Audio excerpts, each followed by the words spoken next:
नमस्कार विद्यार्थी मित्रांनो, तुम्हा सर्वांचं मिस्टर प्रोफेसर या यूट्यूब प्लॅटफॉर्मवर मी स्वागत करतो. This is the video lecture number 5 from the mechanical properties of fluids. ठीक आहे. So in this video lecture we are discussing the two more examples from the 2016 previous year. The first one is from the NEET 2016 and the second one is from the Maharashtra CET 2016. Okay, दोन्ही जर question बघितले, okay, भले हा जर question जर Maharashtra CET 2016चा राहिला, परंतु या क्वेश्चनची लेवल ओके एक्झॅक्ट नीट सोबत मॅच होते. आणि दोन्ही जर आपण क्वेश्चन आता तुम्ही जर सोल्युशन बघितले तर एकाच फॉर्म्युलावर दोन्ही क्वेश्चन्स काय होतात, सॉल्व होतात. ठीक आहे.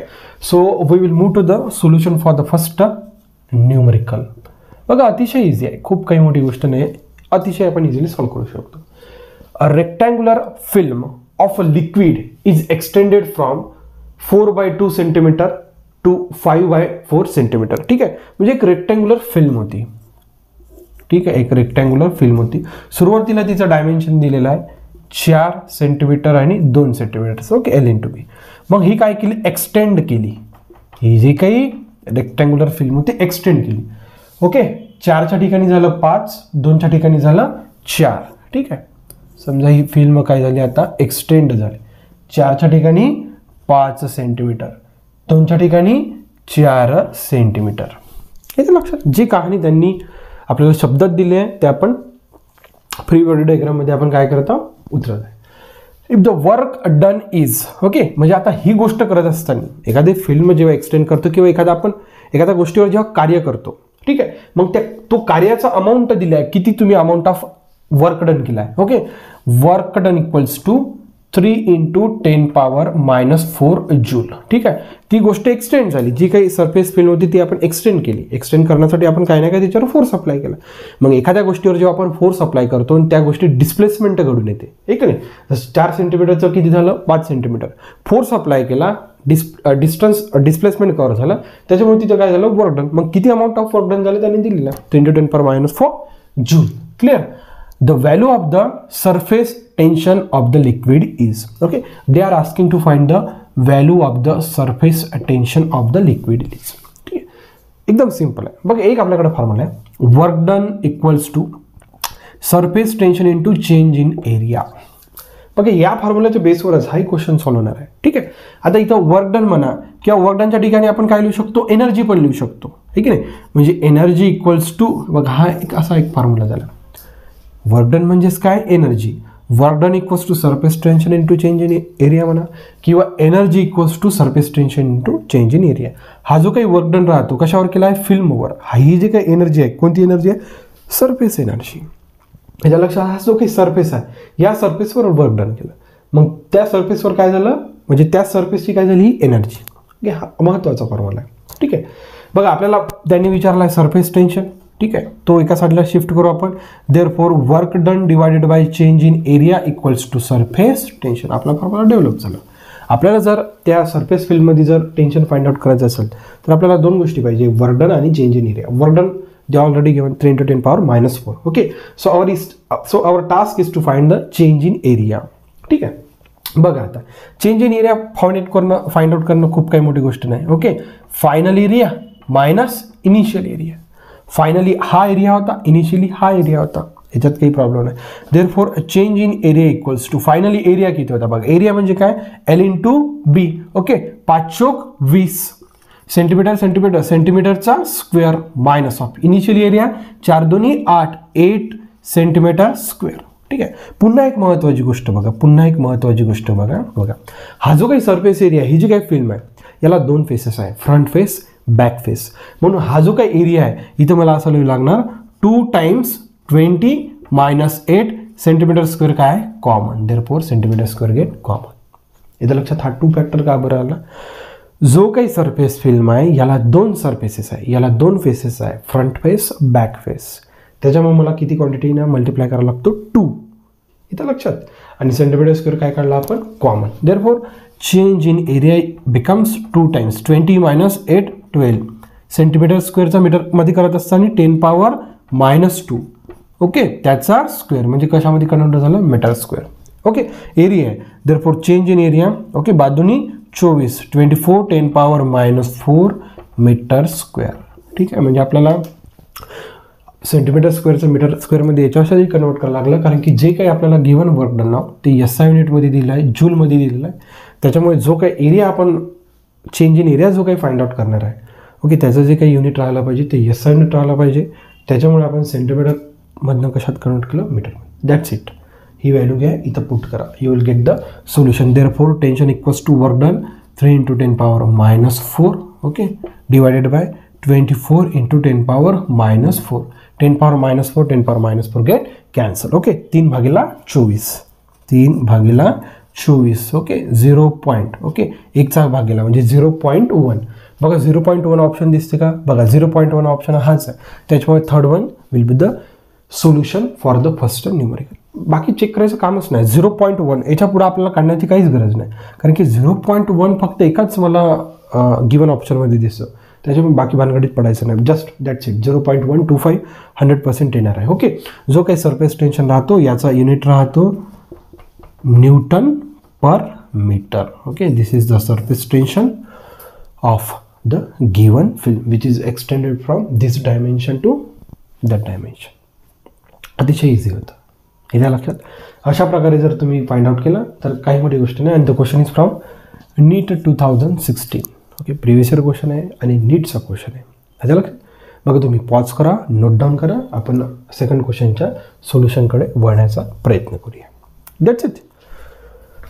बघा अशा प्रकारे क्वेश्चन राहतात आणि सॉल्व करणं खूप काही मोठी अडचण नव्हती याच्यात. ओके, कॅल्क्युलेशन तर जस्ट सिम्पल आहे, फक्त हा 2 फॅक्टर खूप महत्त्वाचा आहे.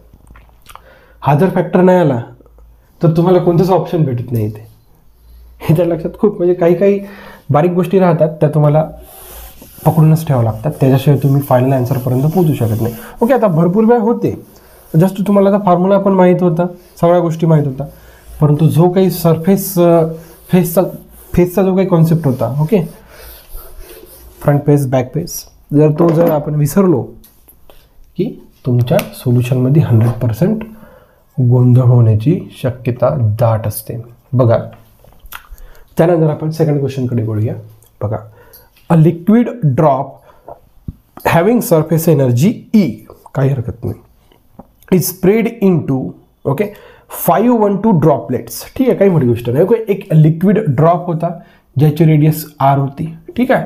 ओके, हा झाला स्प्रेड म्हणजे तो काय झाला, तुटला. ठीक आहे, किती ड्रॉपमध्ये, n equals to 512 droplets. Okay, म्हणजे असे छोटे छोटे असे किती, 512 ड्रॉपलेट्स. एक बिगर ड्रॉप होता ज्याची रेडियस किती आहे, R. ठीक आहे, याला आपण कोणतं तरी याच्यावर वर्क डन केलं, त्याच्यामुळे ड्रॉपचे काय तयार झाले, ड्रॉपलेट्स. ओके, याला म्हणायचं ड्रॉप, हे लक्षात ठेवायचं, याला म्हणायचं ड्रॉप, छोट्यांना काय म्हणायचं, ड्रॉपलेट्स. ठीक आहे, 512 droplets of a same size. याचा अर्थ सर्वांची रेडियस कशी होती, सेम. तर इथं आपण रेडियसला कशाने डिनोट करू, स्मॉल r. सेम साईज म्हणा किंवा आयडेंटिकल, याचा अर्थ काय, प्रत्येक ड्रॉपलेटचा रेडियस कसा राहिला पाहिजे, सेम. रेडियसला कशाने डिनोट केलं आपण, small r. Clear, full stop. The final surface energy of the droplets is. Okay, म्हणजे आपल्याला या ड्रॉपलेट्सची काय फाइंड आउट करायला सांगितली, सरफेस एनर्जी. ओके, बघा हा जो काही ड्रॉप आहे याची सरफेस एनर्जी E1 कन्सिडर करा. ओके, हे जे काय ड्रॉपलेट्स आहे यांची सरफेस एनर्जी E2. आपल्याला काय फाइंड आउट करायचं आहे, E2. ओके, आणि जो काही ड्रॉप आहे E1, ओके, ड्रॉपच्या सरफेस एनर्जीला त्यांनी सिम्बॉल यूज केला कॅपिटल E, म्हणून आपण कॅपिटल E चा. ओके, जनरली आपण E1 E2च्या फॉर्ममध्ये जो काय आन्सर येतो तो फाइंड आउट करू. मग E1 इज रिप्लेस बाय काय करू, कॅपिटल E, कारण की तुम्ही जर ऑप्शन्स मध्ये बघितले तर कॅपिटल E आहे. म्हणजे ड्रॉपलेट्सची एनर्जी इन टर्म्स ऑफ ड्रॉपची एनर्जी काढायचा आहे याचा अर्थ. इथं लक्षात. बघा याचा सिंपल फॉर्म्युला आहे, तोच फॉर्म्युला. ओके, बघा energy equals to work done equals to surface tension into change in area. बस हाच तुम्हाला फॉर्म्युला यूज करायचा आहे. ठीक आहे, बघा जसं energy equals to surface tension, इथं कोणता फॉर्म्युला यूज करायचा आहे, energy equals to surface tension into change in area. याच्या लक्षात आहे. ठीक आहे, आता बघा याचाच अर्थ काय, energy is directly proportional to area. Surface tension droplets surface tension कसं राहतो, सेम. ठीक आहे, बघा आता आपण एक गोष्ट फाइंड आउट करण्याचा प्रयत्न करूया. बघा आपण सुरुवातीला ड्रॉपची जी काही एनर्जी आहे सरफेस एनर्जी, त्याला आपण कशा कन्सिडर केलं, E1. ठीक आहे, सरफेस टेन्शन मी घेत नाही कारण की दोघांमध्ये सरफेस टेन्शन कसं राहते, सेम. आणि दोघांचा ठीक आहे घेऊन घेऊ आपण. ठीक आहे, घेऊन घेऊ. ओके, हा झाला एरिया. ओके, आता ड्रॉपचा एरिया काय राहतो, ड्रॉपचा शेप काय राहतो, स्पेरिकल. मग एखादी गोष्ट जर स्पेरिकल असेल तर तिचा एरिया काय राहतो 4/3 पाय आर क्यूब, याचा रेडियस आर होता म्हणून आर. ठीक आहे, make it equation number first. ठीक आहे, त्यानंतर बघा एनर्जी ऑफ अ ड्रॉपलेट्स. ठीक आहे, surface tension into change in area. Surface tension या ड्रॉपलेट्सचा एरिया काय राहतो, कारण 4/3 पाय स्मॉल आर क्यूब. हा एका ड्रॉपचा झाला. असे किती ड्रॉप्स आहे, 512. म्हणून आपण इथं कितीने मल्टिप्लाय करू, 512 इंटू सरफेस टेन्शन. इथं लक्षात हा फॅक्टर काय बरं आला, हे जे काही व्हॉल्यूम आहे की नाही, ड्रॉपचे जेव्हा ड्रॉपलेट्स राहतात छोटे छोटे ते पण स्पेरिकल शेपचे राहतात. मग स्पेरिकल जर शेप असेल तर त्याचा व्हॉल्यूम राहतो 4/3 पाय आर क्यूब. परंतु हा जो काही झाला volume for a single droplets, okay, we want volume for 512 droplets. म्हणून आपल्याला 512ने काय करावं लागतं इथं डिवाइड. हा झाला E2. याचं लक्षात, इथपर्यंत काही प्रॉब्लेम नाही. आपल्याला E2 फाइंड आउट करायचा आहे. काय फाइंड आउट करायचं आहे, E2. चला इथपर्यंत काय हरकत नाही. बघा, okay, make it equation number second. Okay, बघा आता आपल्याला काय करावं लागतं, रेशिओ घ्यायला लागतो. E2 आपण E1 घ्यायला लागतो. बघा सरफेस टेन्शन 4/3 पाय काय होते, कॅन्सल. बघा आपण करू इक्वेशन 2 डिवाइडेड बाय इक्वेशन 1. ठीक आहे, इक्वेशन 2च्या लेफ्ट हँड साईडला आहे E2, इकडे आहे E1, इक्वल्स टू E2 किती आहे 512 into surface tension into 4/3 pi small R cube divided by T 4/3 pi R cube. बघा सरफेस टेन्शन गेट कॅन्सल. बघा जे कॅन्सल झालं ते लिहितो, जे रिमेनिंग आहे ते लिहितो. 512 सरफेस टेन्शन गेट कॅन्सल, आरचा cube divided by surface tension 4/3 pi 4/3 cube cancel, किती राहिला आरचा क्यूब. ठीक आहे, ओके, आपल्याला E2 पाहिजे. Therefore E2 equals to 512 R cube divided by R cube into E1. Okay, आणि E1 जो काही ड्रॉप होता त्याची एनर्जी कशाने डिनोट करायची, कॅपिटली. म्हणजे इथं आपण काय लिहू शकतो 512 आर क्यूब आणि आर क्यूब इंटू E. ठीक आहे, इथपर्यंत पोहोचलो आपण. तरी आपण फायनल आन्सरपर्यंत आलेलो नाही आहे. ओके, फक्त एकच गोष्ट बघा कॅपिटल E आला. ओके, फक्त आपल्याला काय करायचं आहे ना, आता हा जो काही स्मॉल आर आहे इन टर्म्स ऑफ काय लिहायचं, कॅपिटल आर. म्हणजे कॅपिटल आर काय होतात, कॅन्सल. ओके, आता हे कसं करायचं, बघा अतिशय सिंपल आहे. बघा या ड्रॉपचं व्हॉल्यूम, ओके, स्प्रेड झाल्यानंतर एवढ्या ड्रॉपलेट्समध्ये व्हॉल्यूम चेंज होतो का, volume of a drop is equals to volume of a 512 droplets. यांचं व्हॉल्यूम कसं राहते, सेम. 512 ड्रॉपलेट्सचं व्हॉल्यूम आणि सिंगल ड्रॉपचं व्हॉल्यूम कसं राहायला पाहिजे, सेम. बघा तेच लिहितो आपण आता. बघा volume of a drop, volume of single drop is equals to volume of 512 droplets. हे कसं राहायला पाहिजे, सेम. ठीक आहे, तो मोठा होता त्याला आपण काहीतरी फोर्स लावून त्याचे ड्रॉपलेट्स तयार केले, तर व्हॉल्यूम चेंज होणार का, नाही. व्हॉल्यूम ऑफ अ ड्रॉप का राहतो 4/3 पाय आर क्यूब. इकडे काय राहतो 512 टाइम्स 4/3 पाय आर क्यूब. ठीक आहे, बघा 4/3 पाय गेट कॅन्सल. ठीक आहे, बघा therefore R cube equals to 512 okay into आरचा cube, taking cube root on both side 512. ठीक आहे, बघा आता 512चा क्यूब रूट येतो 8. ठीक आहे, therefore capital R equals to 8 times small R. Okay, cube root and cube get cancel. Cube root of 512 किती येतो 8. आहे नाही, cube root and cube get cancel. कारण आपण काय करत आहोत इथं लक्षात, taking cube root on both side. या स्टेटमेंटमध्ये काय करत आहे आपण, या इक्वेशनमध्ये काय करताय, taking cube root on both side. Cube root on cube get cancel, what remains R. Cube root of 512 is 8. Cube root and cube get cancel, what remains R. ठीक आहे, therefore R equals to capital R into R. ठीक आहे, आता इथं तुम्ही put करू शकता. Okay, बघा इथून तुम्ही स्मॉल आर इक्वल्स टू काय लिहू शकता, capital R divided by 8. Small आरच्या ठिकाणी काय टाकायचं, capital R divided by 8. Therefore E2 equals to 512. Small आरच्या ठिकाणी काय, कॅपिटल आर, त्याचा काय करायचा क्यूब. ठीक आहे, डिवायडेड बाय आरचा क्यूब. खाली काय 8. 8चा क्यूब किती राहतो 512. एक मिनिट, एक मिनिट, जस्ट मिनिट.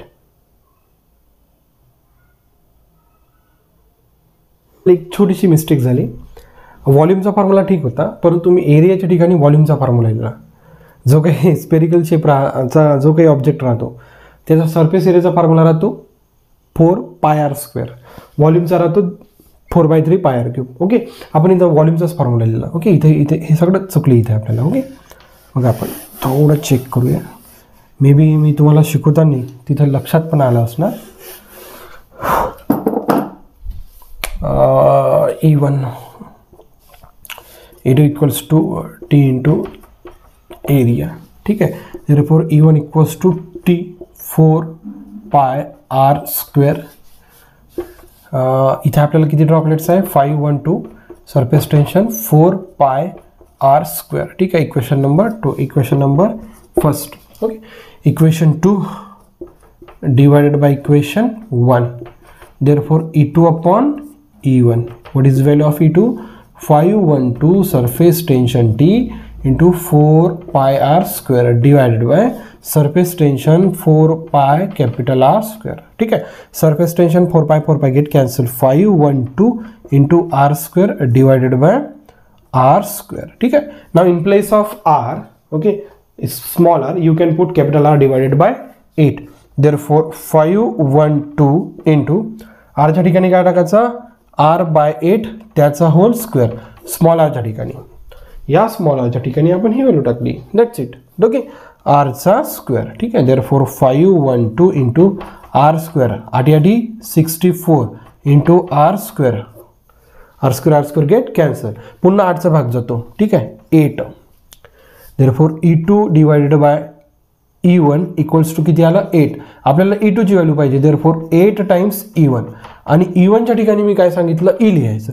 काय सांगितलं म्हणजे मी त्यांनी दिलेलंच आहे तेच म्हटलं. त्यांनीच म्हटलं जो काही ड्रॉप आहे त्याची एनर्जी E घ्या. आपण सुरुवातीला E1 ड्रॉपसाठी म्हटलं आणि ड्रॉपलेटसाठी E2 म्हटलं. E1 कशाने रिप्लेस करायचं? कॅपिटली. देअरफॉर ड्रॉपलेटची जी काही एनर्जी चेंज झाली ती किती टाइम चेंज झाली? 8 टाइम्स याच्यापेक्षा. ठीक आहे, therefore the option number 3rd will be the correct one for the given numerical. ठीक, अशा प्रकारे थोडं माझी एक मिस्टेक झाली होती. जो काही व्हॉल्यूमचा सर्फेसचा फॉर्म्युला होता तो मी व्हॉल्यूमचा फॉर्म्युला लिहिला होता, त्याच्यामुळे थोड्या आपल्याला अडचणी आल्या. बाकी काही मोठी गोष्ट नाही. ओके, मे बी मी तुम्हाला रेकॉर्ड करत असताना तुम्हाला लक्षात आलं असतं मास्तर काय करून राहिलं होते असं कधी कधी. Okay, so thank you for watching. See in the next video.